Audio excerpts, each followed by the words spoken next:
முட்டை சாப்பிட்டா எப்படா படுப்போன்னு தான் இருக்குல்ல. ஆமாடி, 3 பேரும் இப்படி ஒன்றா இருந்து எவ்வளோ நாள் ஆகுதுல்ல. எனக்கும் இப்போ அதான் தோணுச்சு.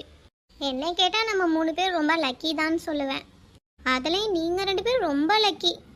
ஏண்டி? பின்ன ஒரு மாமியார் தொழில்ல மாமனார் தொழில்ல ஜாலியாக இருக்கலாம். ஏண்டி என் பெரியம்மா அவ்வளோவா உன்னை டார்ச்சர் பண்ணுது?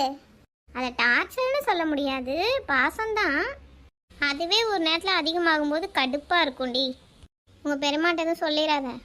சேச்சா, கண்டிப்பாக சொல்லுவேன். ராட்சசி கம்முனுடி. நாத்தனார் குசும்பு காட்டி ரொம்ப நாள் ஆகுது இல்லம்மா. அம்மா தாயே தெரியாமல் சொல்லிட்டேன் பாடு. அந்த பயம் இருக்கட்டும். ஐஸ்கிரீம் சாப்பிடணும் போல இருக்கு. இப்போ தானே சாப்பிட்ட, கொஞ்ச நேரம் கழிச்சு சாப்பிட்லாம் இரு.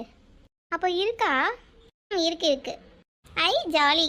சிந்து நீ இன்னும் மாறவே இல்லடி, அப்படியே தான் இருக்க சின்ன பிள்ளை மாதிரி. காவியா வச்சும் பயங்கர மெச்சூர்டாக இருக்கா, கொஞ்சம் நல்லா அமைதியாக இருக்க.